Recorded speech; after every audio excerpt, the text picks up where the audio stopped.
మౌలికగా ప్రేమించిన మా ప్రియ పరలోకంలో మాట్లాడు తండ్రి. నీ గల నామమునకు మీకు లెక్కలేని స్థితులు స్తోత్రములు ప్రభువా. తిరిగినైనా తండ్రి, ఇంతవరకు నైనా తండ్రి పాటల ద్వారా బయట ముక్కులను విమర్శించిన ప్రభువా.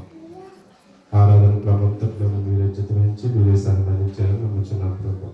తిరిగినైనా తండ్రి, మీ పిల్లలుగానైనా తండ్రి, మేమందరం తండ్రి త్యాగముతోనైనా తండ్రి ఒకే మనస్తత్వం కలిగి ఒకే హృదయంతోనైనా తండ్రి మీరు ధ్యానించాలని, విస్తృతించాలని, గణపరచాలని, మేమపరచాలని ఎంతో ఆశపడి ప్రభువా, ఆశతోనైనా తండ్రి మీ సన్నిధికి వచ్చినాం ప్రభువా.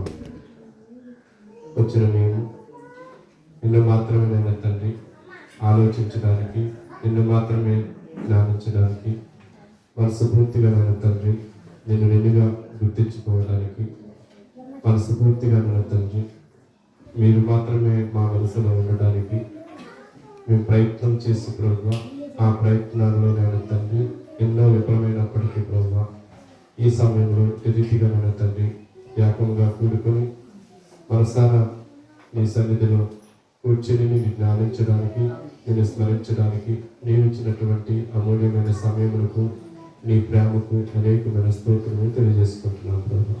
నీకేమిచ్చిన మేము రుణం తీర్చగలం ప్రభువా. అవును నేను తండ్రి, ఈ లోకంలో ఏదైనా మేము సహాయం పొందామంటే ఎవరి వల్ల అయినా ఏదైనా నేను తండ్రి వారికి ఏమిటి అని మేము ఆలోచిస్తాం, ఎలా రుణం తీర్చుకోవాలని మేము ఆలోచిస్తాం. అలాగనే కాదు కానీ ప్రభువా, మీ రుణం తీర్చుకోవాలంటే ఈ జీవిత కాలంలో తెలివి సరిపోదు ప్రభువా. అటువంటి ఎన్నో అద్భుతాలు, అటువంటి ఎన్నో సూచక క్రియలు అన్నీ కూడా మా కుటుంబాలు చేసి ఉన్నారు ప్రభువా. అవును నేను తండ్రి, మేము సరిగ్గా ఆలోచించట్లేదేమో, మేము సరిగ్గా నేను తండ్రిని అర్థం చేసుకోవట్లేదేమో. రోజు రోజుకి నేను తండ్రి మేము అర్థం చేసుకునే బాధ్యత మీ మనసును ఎరిగిన పిల్లలుగా మేము ముందుకు కొనసాగటానికి, మాలో ఉన్నటువంటి లోపాలను తీసివేసి, మాలో ఉన్నటువంటి అసలుని తీసివేసి, మాలో ఉన్నటువంటి నేను తండ్రి స్వభావాలన్నిటినీ కూడా తీసివేసి నీ వైపు మాత్రమే నేను తండ్రి మేము చూసేలాగానే మీరు సహాయం అందిస్తారని ఈ చిన్ని ప్రార్థన మీ పరాన్ని చేర్చుకుని ప్రతిభలో దయచేయమని ఆలయం చుట్టూ పెంచి వేసి నీతితో కావాలని నిలబడి నిన్నప్పటికీ యొక్క పరిశుద్ధాత్మ ద్వారా మీరు నడిపిస్తారని ప్రభువా, నా మనస్సును తెలుస్తారని ఇట్టి రాగులైన తండ్రి ఈ చిన్న ప్రార్థన మీ పరాన్ని చేతితో దయచేయమని త్వరగా యేసుక్రీస్తు ప్రభువు నామములో సమర్పించున్నాం తండ్రి. ఆమేన్. ఆమేన్. ఇప్పుడు వచ్చిన మీకు అందరికీ కూడా ప్రభువు పేరిట నామములు తెలియజేసుకుంటాను. కాసేపు దేవుని యొక్క వాక్యాన్ని చాలా శ్రద్ధగా, చాలా జాగ్రత్తగా, నా వాయిస్ మీకు క్లారిటీ ఉంది కదా, కొన్ని విషయాలు మీతో పంచుకోవడానికి ప్రయత్నం చేస్తాను. దేవుడు ఇచ్చినటువంటి యోగ్యతను బట్టి ఒక మాట మీకు కొన్ని మాట చెప్పి నేను వాక్యంలోనికి ముందుకు కొనసాగడానికి ప్రయత్నం చేస్తాను.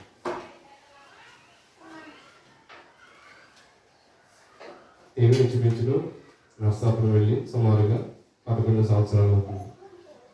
ఈ 11 సంవత్సరాలలో దేవుని దీవించి దేవుని నామంలో దేవుని స్తుతించడానికి, గణపరచడానికి, మహిమపరచడానికి దేవుడు ఇచ్చినటువంటి ధన్యతను బట్టి దేవుడికి స్తోత్రం తెలియజేసుకుంటున్నాం.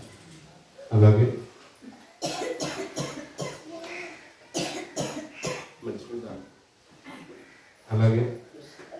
దేవుడు ఇచ్చినటువంటి ఆరోగ్యాన్ని కానివ్వండి, ఆయుష్ని కానివ్వండి, ఏదైనప్పటికీ కూడా వీటన్నిటికీ నేను ఏదైనా ఒక అడుగు ముందుకు వేయడానికి కేవలం దేవుడు చూపించినటువంటి ప్రేమ, నా మీద చూపించినటువంటి నమ్మకమైనటువంటి ప్రేమ. ఆ ప్రేమలో ధైర్యం ఏదైనా ఉందంటే ఒకటి ఉంది. ఒక పక్కన ఒక ప్రక్క దేవుడైతే మరొక ప్రక్క లేక ఉన్నట్టుమైనట్టు ఏదైతే నేను వ్యాపారం చేస్తున్నానో ఆ వ్యాపారంలో వచ్చినటువంటి ప్రతి రూపాయి కానివ్వండి ఏదైనప్పటికీ కూడా నా వృత్తు నాకు ఎంతైతే అవసరమో దాన్ని నేను తీసుకొని ఎక్కువగా దేవుని యొక్క పనిలో ఉపయోగించడానికి నేను ప్రయత్నం చేస్తున్నాను. అప్పటి నుంచి కూడా ఇప్పటి వరకు, ఇప్పుడు కూడా ఎప్పటికీ అలాగే చేయాలని మనస్ఫూర్తిగా దేవుని వేడుకుంటున్నాను. అలాగే ఈ ఏదైతే షాప్ ఉందో, మా షాపు మా అన్నయ్య ఇప్పించాడు కాబట్టి మా ఓనర్ గారు మా ఓనర్ గారు నన్నే కాలం చేశారు మా షాప్ ఓనర్. ఎందుకంటే చాలా మంచి చూడండి, చాలా మంచి, ఎంత మంచి చూడంటే చెప్పలేరు మాటలో. నేను అనుకుంటాను క్రైస్తవులు అలాంటి వాళ్ళు ఉంటే బాగుండు అనిపిస్తారు అప్పుడప్పుడు అని చూసినప్పుడు. అసలు ఏ మాట కూడా మాట్లాడటండి అసలు.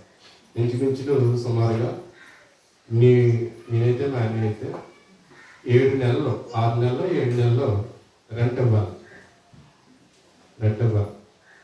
9,000 నాది, 6,000 అన్నది, 15,000 మొత్తం నెలకు వచ్చింది. 7 నెలలు 6 నెలలు ఇవ్వాలి. ఇప్పుడు కూడా ఎప్పుడు కూడా వచ్చినా చూడండి చూడండి అని అంటాడు తప్ప ఏమన్నా అలా కూర్చుని నేను మాట్లాడి వెళ్ళిపోయాడు. ఎవరిని అసలు ఇంత కోపం కూడా ఆయనకు ఉండదండి. నిజంగా అస్సలు ఉండదు కోపం.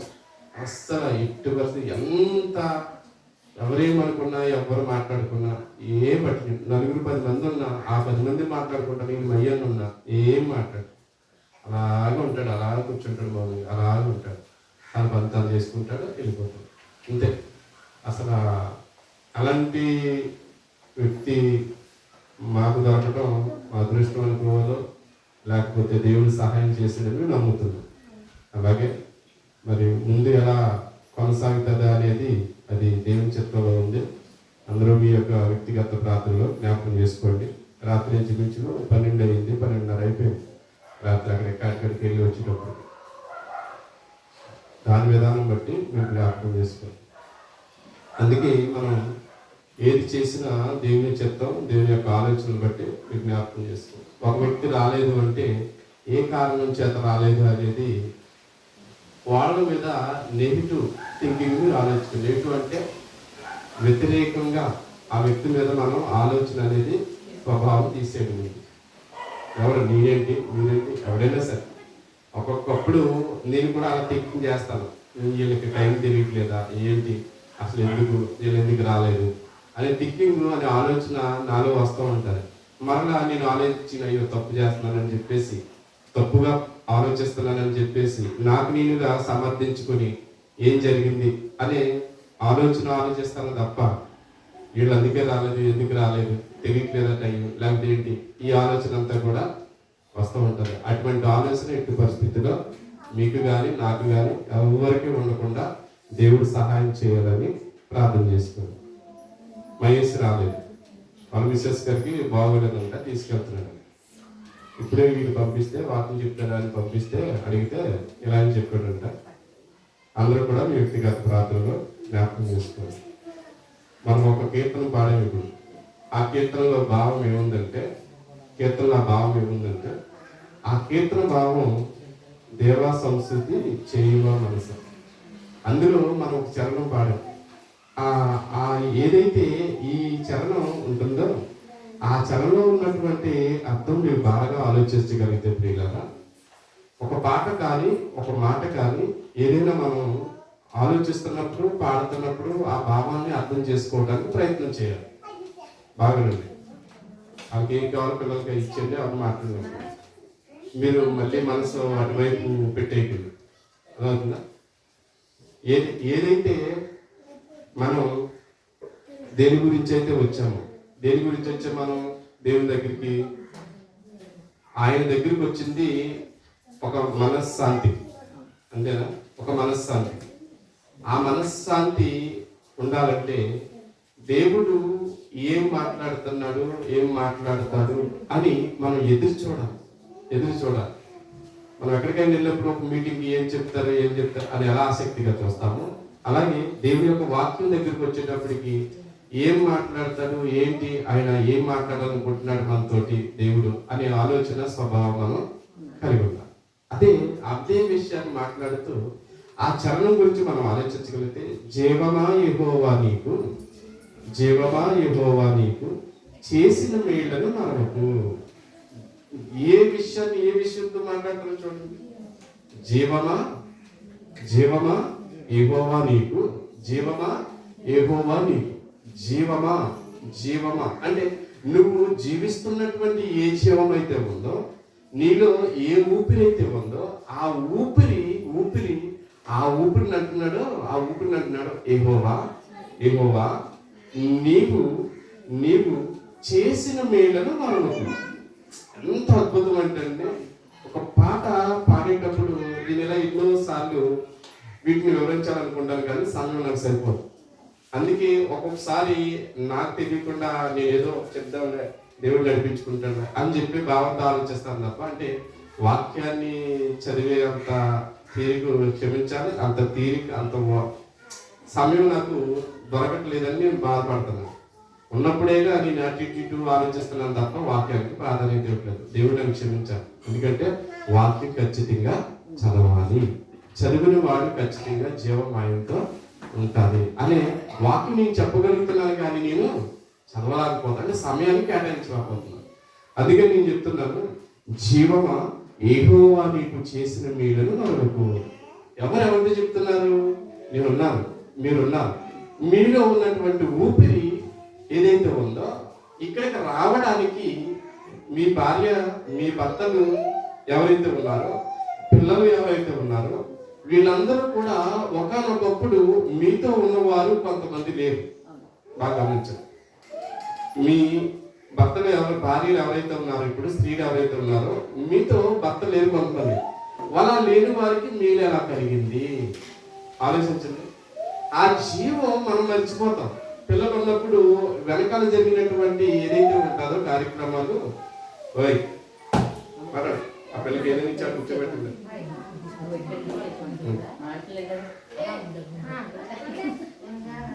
అండి మాట్లాడు.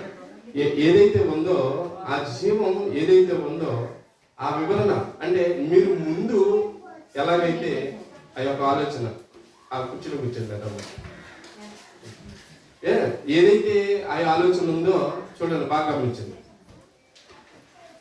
ఏదైతే ఆ యొక్క కార్యక్రమం, ఆ క్రియ, ఆ మేలు ఏదైతే జరిగిందో ఆ రోజుల్లో నువ్వు ఎలాగైతే బాధపడ్డావో, చదువు లేదని, లేకపోతే నాకు బంధువులు లేదని, నాతో ఎవరో మాట్లాడతలేదని, నన్ను ఎవరో పట్టించుకోవట్లేదని ఎలాగైతే బాధపడ్డావో, దానికంట జీవం ఒకనొక రోజుని పాట పాడినప్పుడు ఇప్పుడు జ్ఞాపకం రావాలి. ఏమనంటే, దేవా నీవు ఊపిరిచ్చినటువంటి నీవు చేసిన మేలును నేను మరవకూడదు. మరలా చెప్తున్నాడు మరేవాడు, నీవు చేసిన పాతకములను మన్నించి, అంటే నీవు చేసినటువంటి పాపాలు ఏవైతే ఉన్నాయో వీటన్నిటిని మన్నించి జబ్బులేవిను లేకుండా చేయును. అర్థమవుతుందా? నాలో నేను పాపం చేశాను, పాపం చేసి మనం ఎప్పుడప్పుడు ఏమని ఉంటాం, ఏదో తప్పు చేశాడు, పాపం చేశాడు కాబట్టి జబ్బుతో బాధపడుతున్నాడు. అయినప్పటికీ కూడా నన్ను ఏం చేశావు నువ్వు? నన్ను బలపరిచి, నన్ను స్వస్థపరిచి, నన్ను నిలబెట్టి. ఇది లోకము. ఈ లోకంలో అనేక మంది అనేక రకాలుగా మాట్లాడుకుంటారు. అయినప్పటికీ కూడా నాకు ఇవేమీ కాదు. నా దేవుడు నాతో ఉండగా నాకే కొదువ లేదు, నాకు ఏ చింత లేదు. నేను ధైర్యం ఉండగలుగుతాను. నేను అందరిలాంటి ఒక మానవుడిని, అందరిలాంటి మనిషిని కాబట్టి నాకు అందరిలాగే సమస్యలు వస్తాయి. ఆ సమస్యలో నేను తొట్టిల్లిపోను. నన్ను నమ్ముకున్న దేవుడు, నేను నమ్ముకున్నటువంటి దేవుడు ఎవరైతే ఉన్నారో ఆ దేవుడు నన్ను స్వస్థపరిచాడు, నన్ను నిలబెట్టాడు, ఆపదల్లో నన్ను ఆదుకున్నాడు. దీన్ని బట్టి అందుకే ఈ పాటకున్న అర్థం, జీవమా యెహోవా నీకు చేసిన మేలును మరవకు, నీవు చేసిన పాతకములను మన్నించి జబ్బులేవి లేకుండా చేయును, ఆ ప్రకారము ఆ కారణము చే అని లాస్ట్లో ఆ కారణము చే అని చెప్పి మరలా శర్వం వస్తుంది. మరలా పావన నామము స్తుతింపుమా నా యంత్రాంగం నీవు వసించు నో సమస్తమా, అంటే లోపల ఉన్నటువంటి సమస్త అవయవాలు ఏవైతే ఉన్నాయో, ఈ మానవునికి ఉన్నటువంటి అవయవాలు ఏవైతే ఉన్నాయో, ఎలాగైతే గొంతుకు చించుకుని నువ్వు ఎలాగైతే ఏడ్చావో పలానా రోజుని, ఎలాగైతే దేవుడు స్వస్థపరిచి నీ యొక్క ఉన్నతమైనటువంటి ఏవైతే బాధలు ఉన్నాయో ఈ బాధలన్నిటిని కూడా తీసివేసి నన్ను స్వస్థపరిచావు, నన్ను నిలబెట్టావు అని చెప్పేసి ఈ పాటకి అర్థం. భావం. ఆ భావాన్ని జ్ఞాపకం చేసుకుంటున్నటువంటి మనం ఎలా ఉండాలంటే దేవుని స్తుతించే వాళ్ళ ఉండాలి, దేవుని నామాన్ని స్మరించే వాళ్ళ ఉండాలి. మనది అలా ఉండదు. మన మైండ్ ఎలా ఉంటుందంటే, ఈ రోజు ఏదైనా ఉపకారం మనం అనుకుంటున్నాం అనుకోండి, వారం రోజుల నుంచి ఏదైనా ఒక కార్యక్రమం జరగాలి, అది జరగలేదు అనుకో, దేవుడిని నిందించడం, లేకపోతే దేవుని వాక్యానికి రాకపోవటం, దేవుని సన్నిధికి రాకపోవటం, దేవుని సన్నిధిలో పాట పాడకపోవటం, దేవుని పట్టించుకోవటం, ఏదో వచ్చాను వెళ్ళానులే అన్నట్టుగా ఉండటం. మన స్వభావం, మన ఆలోచన ఎలా ఉంటుంది చూడండి. ఏదో పోగొట్టుకున్న వాళ్ళ ఉంటారు. అర్థమవుతుందా? ఏదో పోగొట్టుకున్న వాళ్ళ ఉంటారు. ఎందుకు ఉంటుంది అలాగా? మరి ఇదివరకు నిన్ను రక్షించిన దేవుడు, కాపాడిన దేవుడు, నిన్ను స్వస్థపరిచిన దేవుడు, నిన్ను మరవకుండా నడిచిన దేవుడు, నడిపించిన దేవుడిని నువ్వు ఇవన్నీ మర్చిపోయి కేవలం నీకు వారం రోజుల ముందు అనుకున్నటువంటి నువ్వు ఏదైతే ఉందో ఆ విషయాన్ని బట్టి ఎలాడుతున్నావు తప్ప వెనకాల జరిగినటువంటి సంఘటన అంతా కూడా నీకు జ్ఞాపకం రావట్లేదు. జ్ఞాపకం రావట్లేదు కాబట్టి నా మనసు నీకు తెలియదు అని అంటున్నాడు దేవుడు. నా మనసు, నా హృదయం, నా ఆలోచన నీకు తెలియాలంటే అందుకే చెప్తున్నాడు. ఇప్పుడు చదివినటువంటి కీర్తన గ్రంథం ఏదైతే ఉందో 100 కీర్తన గ్రంథము 100వ అధ్యాయము, సమస్త దేశములారా యెహోవాకు ఉత్సాహధ్వని చేయండి. ఏది స్తుత్యార్పణ కీర్తనలో ఇది స్తుత్యార్పణ కీర్తన అంటే దేవునికి స్తుతులు చెల్లిస్తున్నటువంటి కీర్తన ఏదైతే ఉందో దావీదు గారు మాట్లాడుతూ, ఆ కీర్తనకారుడు మాట్లాడుతూ సమస్త దేశములారా యెహోవాకు ఉత్సాహధ్వని చేయండి. ఒక దేశం అన్నాడా? సమస్త దేశాలు అన్నాడా? సమస్త దేశాలు ఏవైతే ఉన్నాయో, దేశాలుగా ఏవైతే పిలువబడుతున్నాయో, ఆ దేశాల్లో ఉన్నటువంటి ప్రజలు ఎవరైతే ఉన్నారో ఆ ప్రజలందరి గురించి కూడా ఉత్సాహధ్వని ఎవరికి చేస్తారంటే దేవుడికి చేయండి. అంటే ఉత్సాహం అంటే సంతోషం. సంతోషంతో ఏ పాటలు అయితే పాడతామో వచ్చిన తర్వాత మనం బాగా గమనించండి. దేవుడి సన్నిధికి వచ్చిన తర్వాత చాలా స్టాండర్డ్గా, చాలా నిలకడగా ఉండాలి. ఇది ఎందుకు ఉండాలంటే మన హృదయం దేవుడికి ఇవ్వగలిగితేనే మనం సంతోషంగా ఉండగలిగాం. ముందు మొట్టమొదటిగా మన హృదయం దేవునికి ఇవ్వాలి.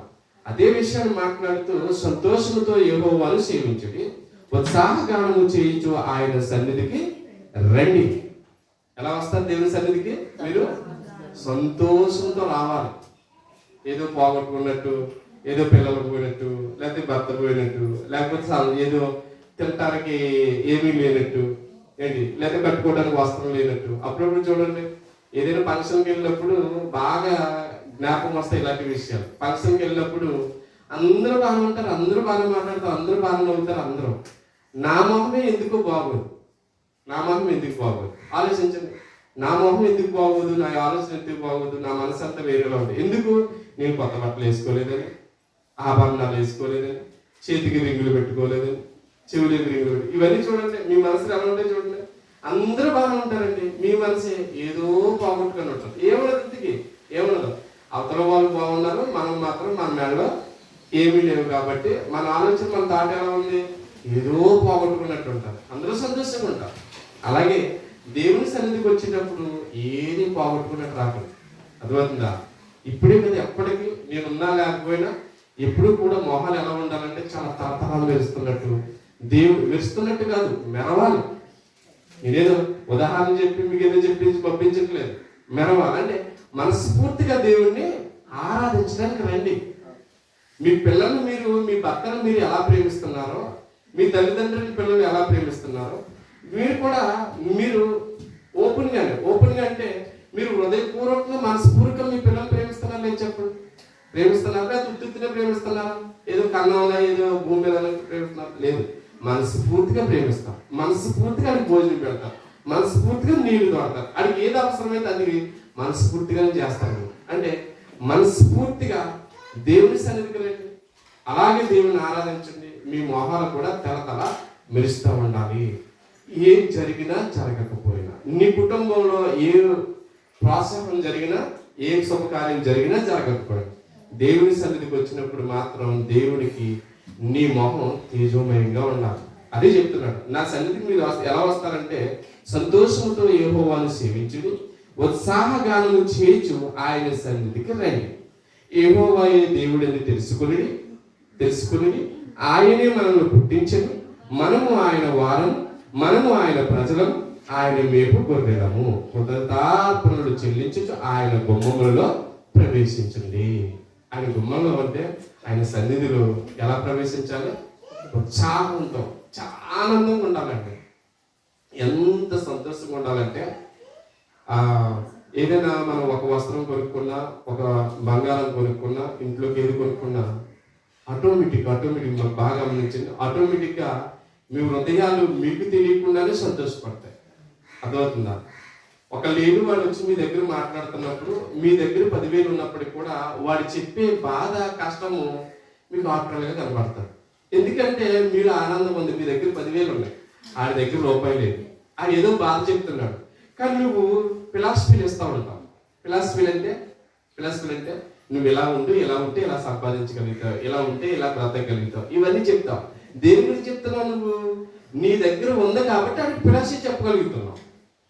అంటే నీ సంతోషాన్ని వాడికి పంచడానికి ప్రయత్నం చేస్తున్నావు. అర్థమవుతుందా? అలాగే మన దగ్గర ఏమి కోల్పోకున్నట్టు రాకూడదు, దేవుడి సన్నిధికి కోల్పోయినట్టు ఏమీ లేనట్టు రాకూడదు. నువ్వు ఎలా ఉండాలంటే నిండుగా రావాలి. ఆ నిండు హృదయంతో దేవుని స్తుతించి ఆరాధించడానికి ప్రయత్నం చేయాలి. అలా ఎప్పుడైతే ప్రయత్నం చేస్తామో దేవుడు ఆటోమేటిక్గా మన జీవితాల్లో, మన కుటుంబాల్లో ఇన్వాల్వ్ అవుతాడు.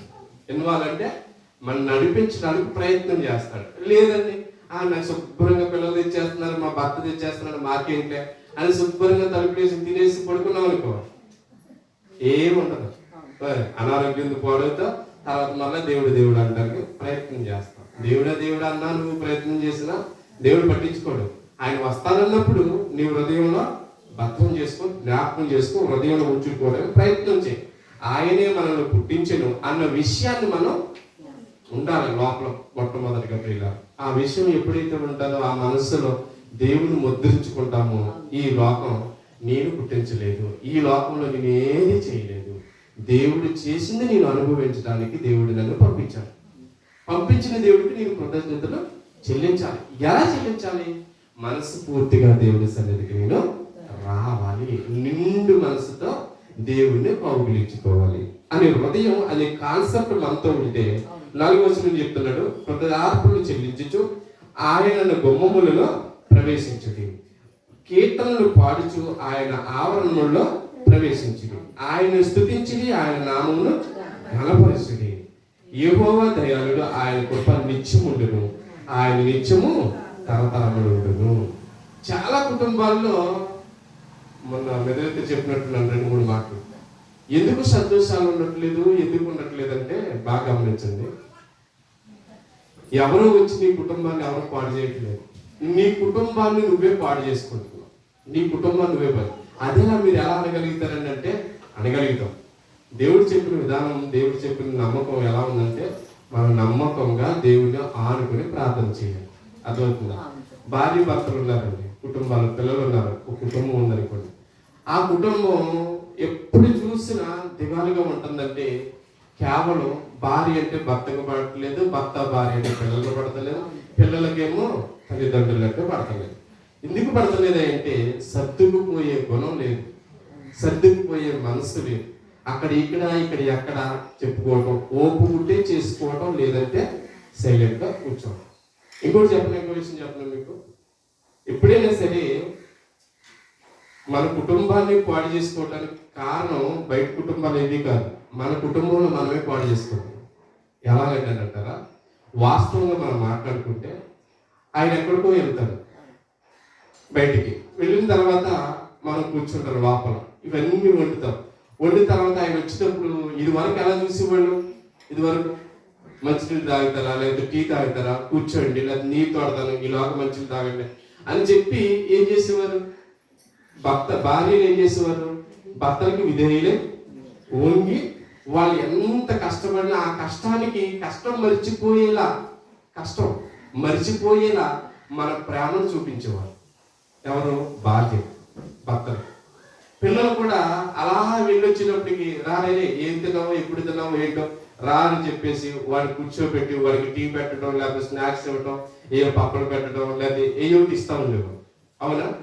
వాళ్ళు కూడా యథావిధిగా అక్కడ చదువు ఎలా ఉన్నా కానీ, అక్కడ విధానం ఎలా ఉన్నా కానీ వచ్చేటప్పటికి అమ్మ కౌగిట్లోకి, నాన్న కౌగిట్లోకి వచ్చేటప్పటికి, ఇంటికి వచ్చేటప్పటికి హ్యాపీగా ఉండేది. చూడండి, పిల్లలు అప్పట్లో ఎప్పుడు కూడా ఇంటికి ఎప్పుడు వెళ్దామా, ఇంటికి వెళ్ళిపోవాలి ఏడుస్తూ ఉండేవారు. అవునే కదా? పెద్దోళ్ళు ఏంటి, చిన్నోళ్ళు ఏంటి, ఎంత వయసు వచ్చిన వారైనా అలా ఉండేవారు. ఇప్పుడు చూడండి, ఇప్పుడు చూడండి, ఇప్పుడు ఏమంటున్నారు పిల్లలు? ఇంటికి వెళ్దాంలే, ఇంటికాడ ఏముంది అన్నారు. చూడు, గమనించండి మీరు, అప్పటికి ఇప్పటికి తేడా. అంటే ఏమొచ్చింది ఇక్కడ? ఏం లేదు, ప్రేమ అనేది లేదు, తగ్గిపోయింది. ప్రేమ అనేది లేదండి. కుటుంబాలు పాడైపోవడానికి కారణం అదే, ప్రేమ లేకపోవడం. ఇప్పుడు వచ్చిన తర్వాత శుభ్రంగా చూసుకుని, భర్తని పిల్లల్ని చూసుకుని ఇవన్నీ చేసుకుంటే చక్కగా వాళ్ళు తెచ్చి పెట్టినప్పటికీ నలుగురు కూర్చొని తినేవారు, అంతే కదా. లేదు, ఇప్పుడు ఏం జరుగుతుంది? ఇప్పుడు స్టిల్ ఏం జరుగుతుంది? అక్కడ ఉంది చూడండి, అక్కడ వండి పెట్టాను తినండి. ఏదో పొద్దున్న నుంచి కష్టపడిపోయి పోటాడేసి ఏదో బాధపడిపోయి ఏదో వండేసి ఏదో చేసినట్టు ఏమంటున్నప్పుడు ఏమన్నా అక్కడ ఉంది పెట్టి తినండి అని అంటున్నాం. నీళ్ళు అక్కడ ఉంటాయి చూడండి అంటున్నాం, అంతేనా కదా? అంటారా లేదా? అలా అంటున్నారు. అంటే ప్రేమ ఏమైపోయింది? తగ్గిపోయింది. నీ చెయ్యి పై చెయ్యి అయిపోయింది, ఆయన చెయ్యి కింద చెయ్యి అయిపోయింది. ఇప్పుడు భర్త చెయ్యి పైన ఉండటం బెటరా, భార్య చెయ్యి పైన ఉండటం బెటరా? ఇప్పుడు ఎవరిని పోషిస్తున్నారు? భర్త భార్యని పోషిస్తుంది, భర్త భార్యని పోషిస్తున్నాడు. ఇప్పుడు అది జరగట్లేదు. కానీ ఇదివరకు అలా జరిగేది. ఇప్పుడైతే భార్య భర్తను పోషిస్తున్నట్టు, ఏదో కష్టపడిపోయి వండేసినట్టు, బట్టలు ఉతికేసినట్టు, ఇవన్నీ చేసి సంపాదన అంతా సంపాదించి కొట్టి పెట్టినట్టు, అక్కడ ఉంది చూడు, ఎక్కడ ఉంది చూడు, తీసుకొని నాకు పని ఉంది, ఇది అనేది చెప్తాను. వాస్తవం కదండి జరిగింది. అప్పటికి ఇప్పటికి ఉన్నటువంటి తేడా ఏంటంటే, మన జీవితాల్లో, మన కుటుంబాల్లో, మన కుటుంబాన్ని మనమే నాశనం చేసుకుంటున్నాం. మీకు తెలుసో తెలియదు, నిజం, వాస్తవం ఇది. ఇప్పుడు అప్పుడు ఇచ్చినటువంటి గౌరవం భర్తకి, మగవాళ్ళకి ఇప్పుడు ఉందా? అప్పుడు ఇచ్చినటువంటి గౌరవం ఏదైతే ఉందో అప్పుడు సంపాదన అనేది ఉంది. మీకు అర్థమవుతుందా? బాగా ఆ సంపాదనలో, ఆ కష్టంలో ఇంటికి వచ్చేటప్పటికి వీళ్ళు ఏం చేసేవారంటే ఆ బాధను మర్చిపోయేవారు. ఎందుకు మర్చిపోయేవారు? పిల్లలు చూపిస్తున్నటువంటి ప్రేమ ఏదైతే ఉంటుందో, ఈ తల్లిని చూపిస్తున్నటువంటి ప్రేమ ఏదైతే ఉంటుందో, భర్తలకి భార్యను చూపిస్తున్నటువంటి ప్రేమ ఏదైతే ఉంటుందో, ఈ వెనకాల ఉన్నటువంటి కష్టం అంతా కూడా మర్చిపోయి భార్యతో పిల్లలతో సుఖంగా గడపడానికి ప్రయత్నం చేస్తున్నాడు. ఇప్పుడు ఎందుకు బయట తిరుగుతున్నాడు? ఇప్పుడు మగవాడు బయట తిరగడానికి కారణం ఏంటి?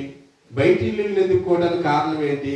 నేనైతే 100% చెప్తాను వాక్య ప్రకారంగా, ప్రేమ అనేది తగ్గిపోయింది, పిల్లల ప్రేమ కూడా తగ్గిపోయింది.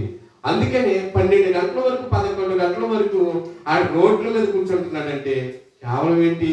నీ ప్రేమ లేదు, తల్లిదండ్రుల ప్రేమ లేదు. నిజమండి, ఇది వాస్తవం. మీరు ఆలోచించండి, ఇంటికి వెళ్ళిన తర్వాత బాగా ఆలోచించండి, థింకింగ్ చేయండి.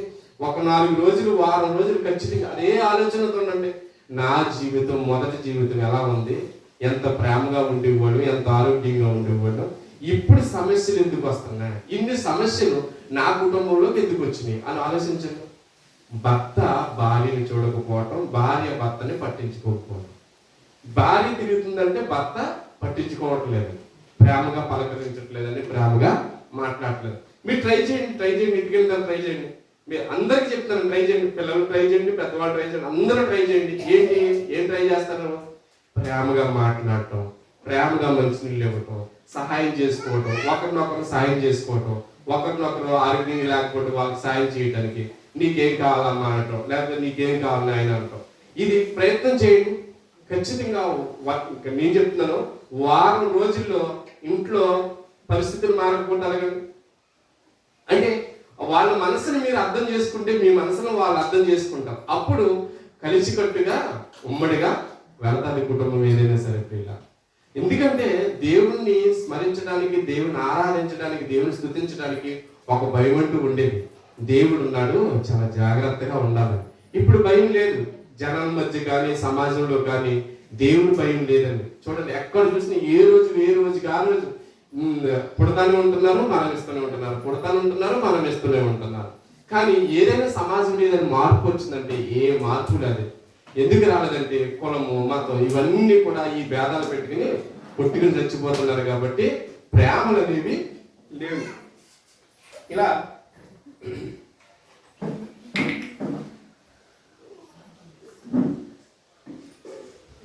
అందుకే దేవుడు కూడా ఎలా ఇన్వాల్వ్ అయ్యేవాడు అంటే, దేవుడు కూడా అప్పట్లో ఎలా ఇన్వాల్వ్ అయ్యేవాడంటే, నా పిల్లలకి ఏమీ తెలియదు, ఎలా మాట్లాడాలో తెలియదు అని చెప్పి ఇప్పుడు మనం ప్రశ్నలు వేస్తాం. ఇప్పుడు అంతే కదా, ఏదైనా ఎవరైనా వచ్చి స్వస్థత చేస్తానని లేదా ఏదైనా మీకు వాకింగ్ చెప్తారంటే వాకింగ్ చెప్పమంటారా లేదా ముందే అడుగుతారు చెప్పండి. ఎవరైనా బయట పాస్టర్ వచ్చాడు, నేను వాకింగ్ చెప్తానండి అని అంటాడు, లేదా స్వస్థ ప్రార్థన చేస్తానని అంటాడు. అన్న తర్వాత వెంటనే మన నుంచి వచ్చే ప్రశ్న ఏంటి చెప్పండి, మనస్ఫూర్తిగా చెప్పండి, ఏమొస్తారు ప్రశ్న మన నుంచి? ఏ ఊరండి మీది అని అడుగుతాం, అవునా కాదు? ఎక్కడి నుంచి వచ్చారండి అని అడుగుతాం, ఏ సంఘం అండి అని అంటాం. అంటాం చెప్పండి, ఖచ్చితంగా అడుగుతాం. మొదలు మీ పేరు ఏంటండి అని అడుగుతాం. తర్వాత ఎక్కడి నుంచి వచ్చారండి అంటాం, ఏ ఊరండి అంటాం, సంఘం ఎక్కడండి అని అంటాం. ఈ ప్రశ్నలన్నీ అడుగుతామండి. నిజంగా అద్భుతం ఏంటంటే దేవుడికి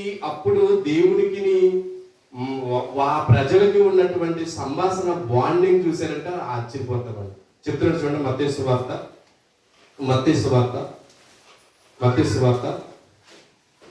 9వ అధ్యాయము,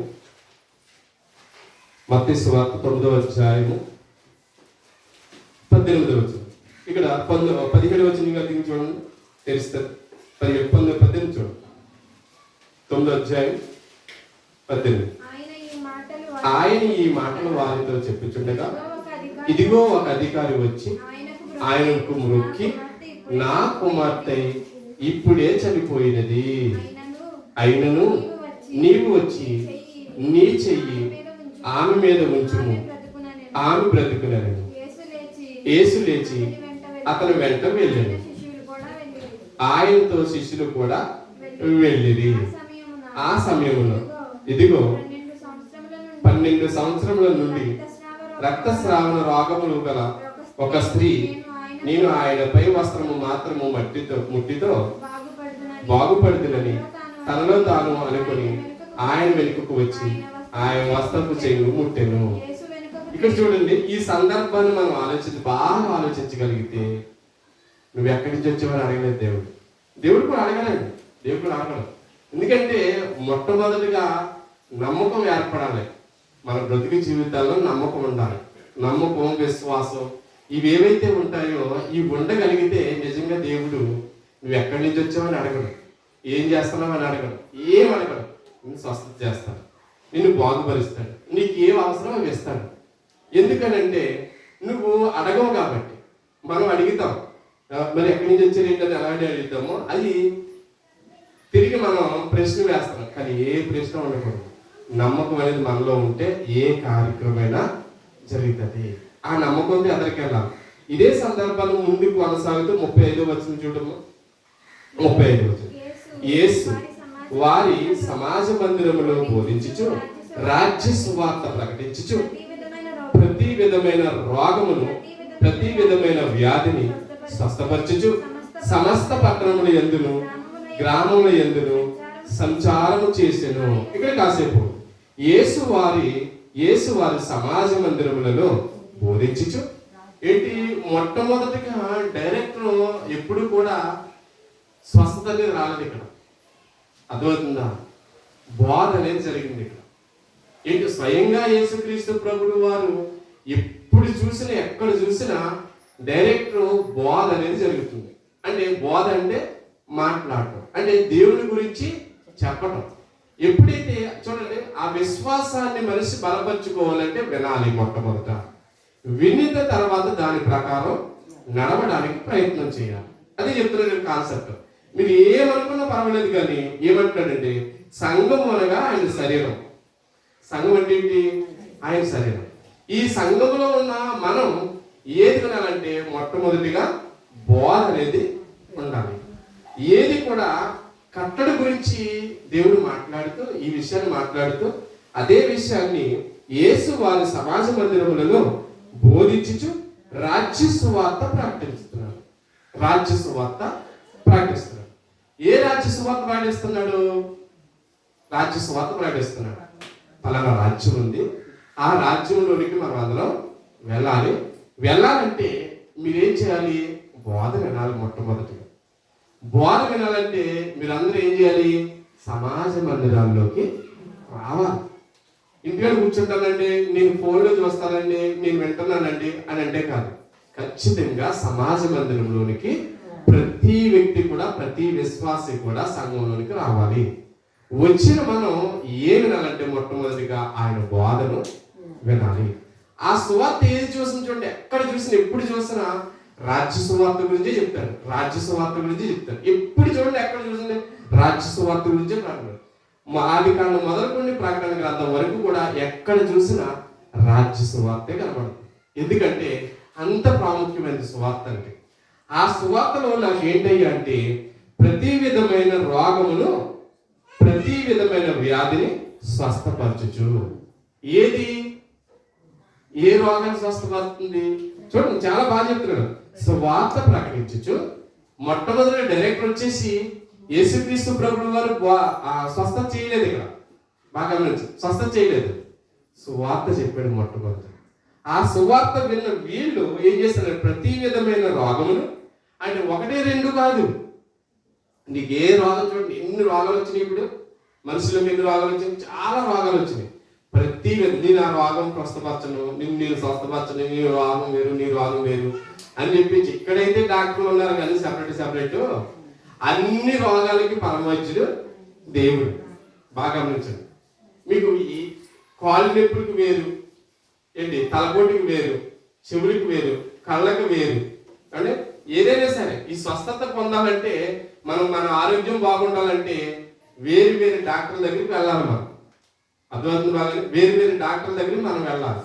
వెళ్ళినప్పుడు ఆ రోగం వేరే సెపరేట్ అయిన చూస్తాడు, ఈ రోగం సెపరేట్ అయినా చూస్తాడు.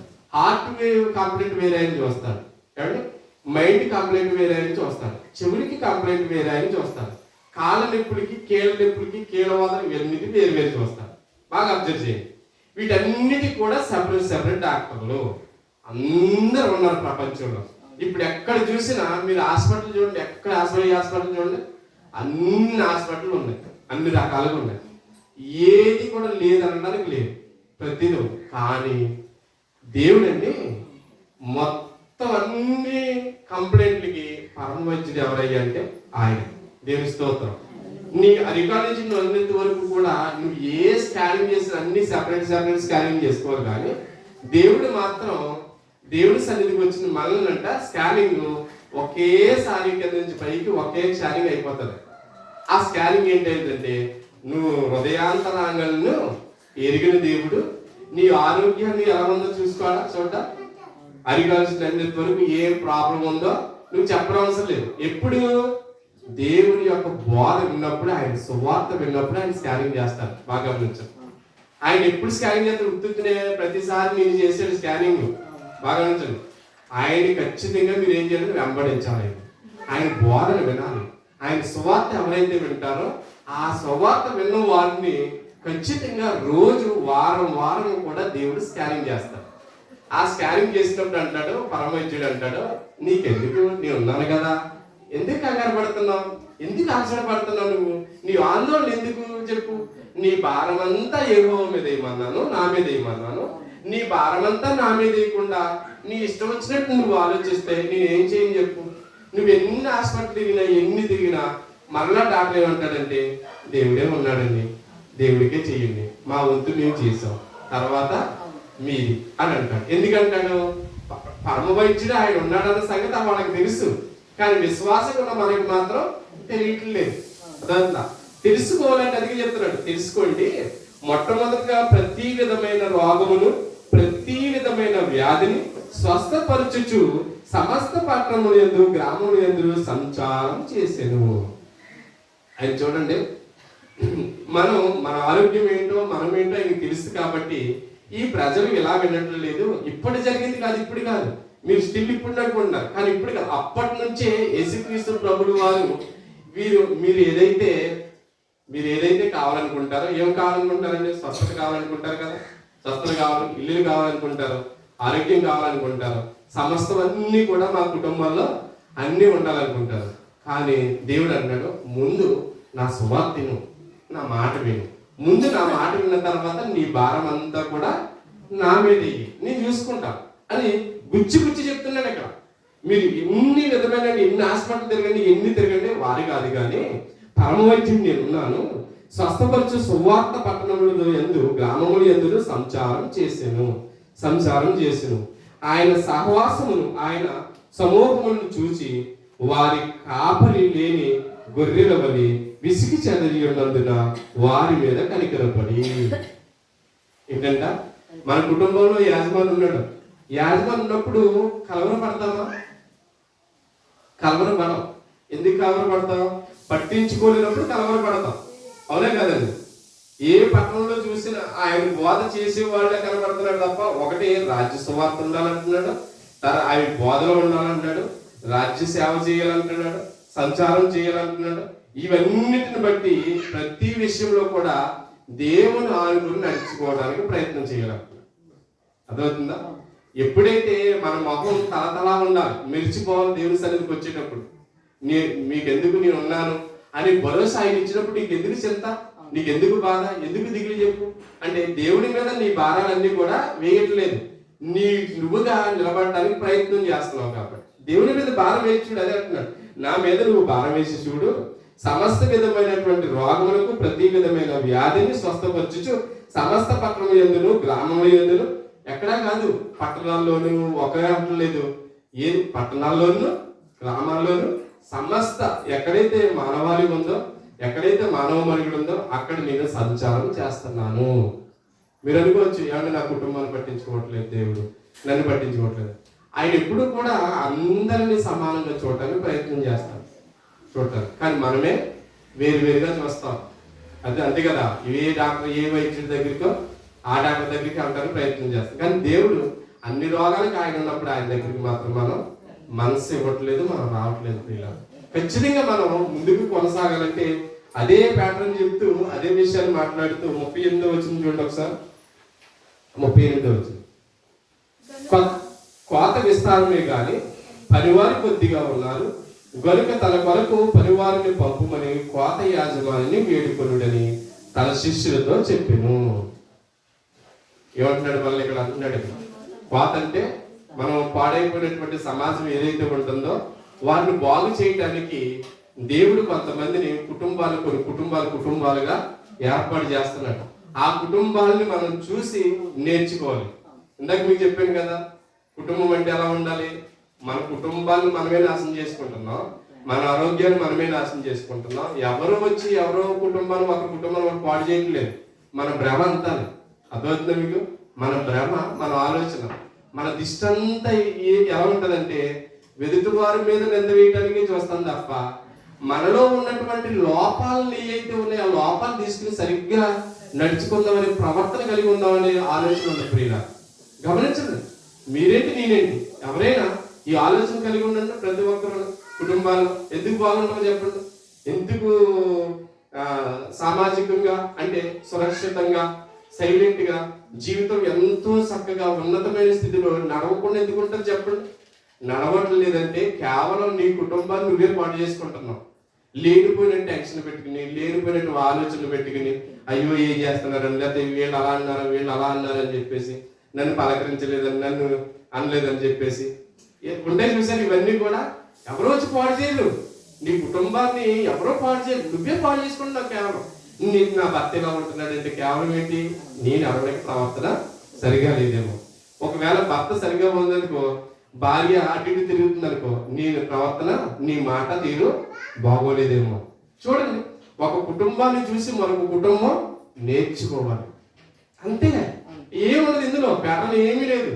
నన్ను చూసి వేరే వాళ్ళు నేర్చుకోవాలి. అంటే నా ప్రవర్తన బాగుండాలి, నా ఆలోచన బాగుండాలి, నా మాట తీరు బాగుండాలి, నా నడవడిక బాగుండాలి, ఏమున్నా లేకపోయినా సర్దుకుపోయే గుణం నాలో ఉండాలి. చూడండి, వస్త్రాలు లేకపోయినా నేను సర్దుకుపోయి అమ్మాయి అన్నీ ఉన్నాయి నాకు, నా వెనకాల దేవుడు ఉన్నాడు, అదే నాకు కొత్త వస్త్రమని ధరించుకుని ఉన్నాను. నేను దయాకిరీటాన్ని నేను ధరించుకున్నాను. నాకు ఏం అవసరం లేదు, ఈ పైకి కనబడుతున్నట్టు ఈ వస్త్రాలు కాదు నాకు కావాల్సింది, లోపల ఉన్నటువంటి అంతరంగ పురుషుడు నాలో ఉన్నాడు, నన్ను నడిపిస్తున్నాడు అనే స్వభావంతో ఆలోచిస్తుందంటే అంత బాగుంటుంది. అదే మాట్లాడుతున్నాడు ఇక్కడ. మీరేమంటారు, కోత విస్తారమే కానీ పనివారు కొద్దిగా ఉన్నారు. కోత విస్తారంగా ఉంది అంటే చాలా మంది ఉన్నారు సమాజంలో, కానీ కోత కోసే వంతు ఎవరుంది? మనదే. క్రైస్తవులుగా ఉన్నటువంటి మనదే ఉండాలి. ఆ మనది అంటే ఆ కుటుంబాలు ఫలానా కుటుంబం అండి, అతి కుటుంబం అండి, ఏమున్నా లేకపోయినా సర్దుకుపోతూ వెళ్ళిపోతుంది. వారికి రోజు వెళ్తుంది, మనకి రోజు వెళ్తుంది. ఏమైనా రోజులు అయితే చెప్పండి, ఎగుడు దిగుడు ఉంటాయా? అంటే మీకు 12 రోజులు అయితే 13 రోజుల చెప్పండి, నెల అందరికీ సమానమే, రోజులందరికీ సమానమే. అదే చెప్తున్నాడు ఇక్కడ, అందరికీ సమానమే.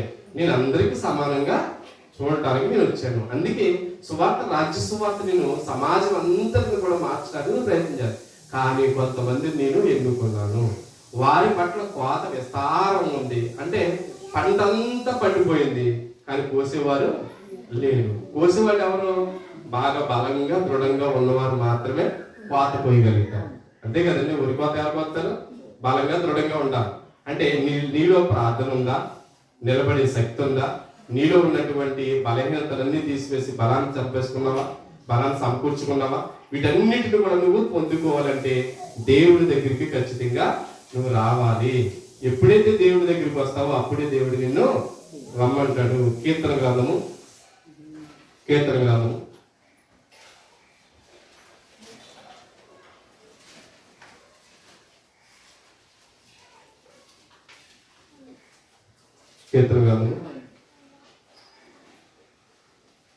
105వ అధ్యాయం 3వ వచనం. ఆయన పరిశుద్ధ నామమును బట్టి అధీష్టుడి యెహోవాను వెదకువారు హృదయమందు సంతోషించుదురు గాక. యెహోవాను వెదకుడి, ఆయన బలమును వెదకుడి, ఆయన సన్నిధిని నిత్యము వెదకుడి. చూడండి చాలా జాగ్రత్తగా. ఆయన పరిశుద్ధ నామమును అతిశయించుడి, యెహోవాను వెదకువారు హృదయమందు సంతోషించుదురు. ఏంటంట? హృదయమందు. ఇప్పుడు నా మొహం డల్లో ఉందనుకో, ఏం లేదు, నా హృదయంలో సంతోషం లేదు.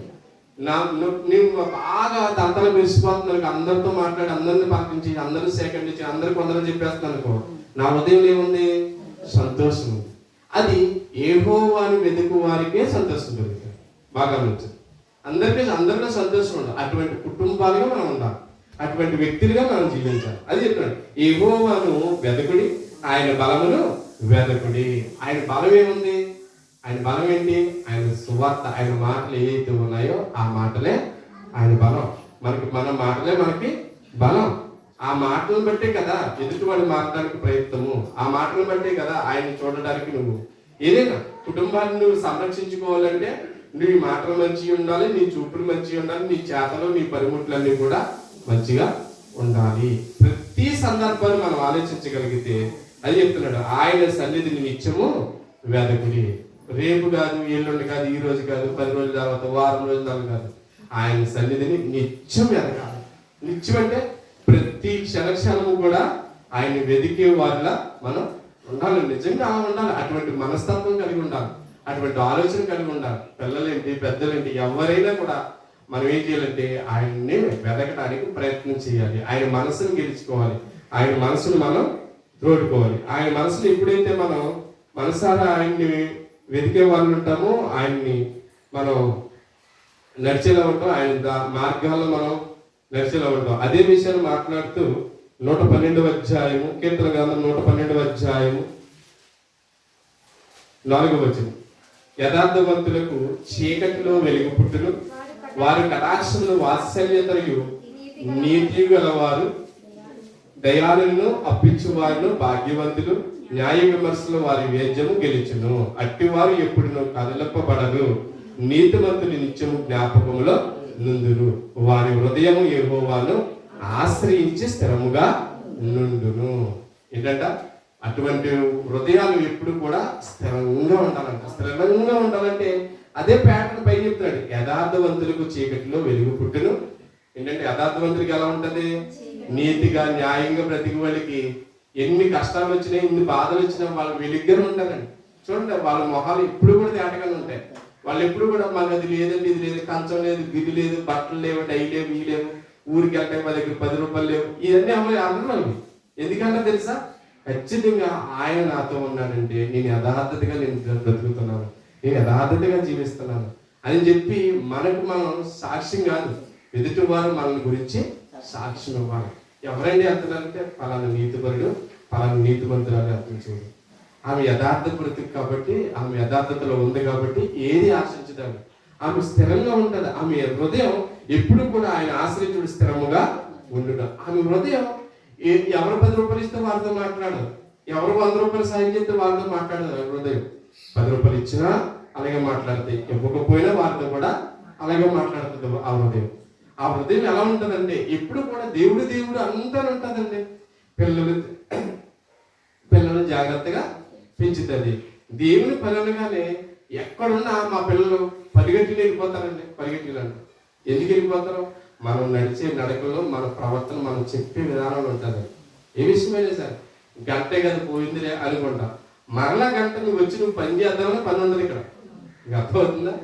మీరు పని చేద్దామని పని ఉండదు ఇక్కడ. ఏమి అయిపోయిన తర్వాత మీరు పని ఏం చేస్తారు? ఇల్లు కట్టుకుంటారు శుభ్రంగా, మళ్ళీ ఇల్లు కడతారా? టీకేసి కడతారా? ఏమన్నా కట్టరు కదా. ఒకసారి ఉంటుంది పని ఏదైనా సరే. ఆ పని ఎవరు చేద్దామా అని ఉండాలండి. అర్థమవుతుందా? అటువంటి ఆలోచన కలిగి దేవుని క్రియలో, దేవుని పనిలో మనం అందరం కూడా ముందుకు కొనసాగాలి. మన హృదయాలన్నీ కూడా దేవునికి సమర్పించుకోవాలి. నీతి మంచుని నిత్య జ్ఞాపకంలో నుందురు, వారి హృదయం యెహోవా ఆశ్రయించిన స్థిరముగా ఉండును. వాడు దుర్వార్తకర్త జడుడు, వాని మనస్సు స్థిరముగా నుండును. తన శత్రువుల విషయమై తన కోరిక నెరవేరు వరకు భయపడడు. వాడు దాతృత్వం కలిగిన బేదలకు ఇచ్చిన దాన్ని నిత్యము నిలిచను. వారి కొమ్ము గంత నుండి హెచ్చరించిన భక్తిహీనులు దాన్ని చూచి చింతింపబడదరు. వారి బండ్ల కొరకు క్షీణించుకోదు, భక్తిహీనులు ఆశభంగములే పోవుదురు. అదే విషయం అంటే వాడు దాస్పత్యమును అంటే తన శత్రువుల విషయమైన తన కొరకు నెరవేరు వరకు వాడు భయపడ్డు. అసలు ఎట్టి పరిస్థితులు ఏ విషయంలో భయపడ్డాడు. నీతి గలవాడు, యథార్థపడి ఎవరో కూడా దేవుని విషయంలో భయపడే వాళ్ళ ఉండపోయేమని దేవుని వల్ల. అదే విషయాన్ని మాట్లాడుతూ నీతిమంతుల గురించి మాట్లాడుతూ 141వ కీర్తన 5వ వచనం, నీతిమంతులు నన్ను కొట్టుట నాకు ఉపకారము, వారు నన్ను గద్దించుట నాకు తైలాభిషేకము, నేను అట్టి అభిషేకమును త్రోసివేయకుందును గాక. ఇక్కడ ఏంటంటే దావీదుని తరుముతున్నప్పుడు, దావీదు ఇలా మాట్లాడుతున్నప్పుడు ఆ విషయంలో యథార్థపరులు ఎవరు? మనమందరం యథార్థపరులు అనుకోండి. కాసేపు యథార్థపరులు కావు కానీ యథార్థపరులు అనుకోండి.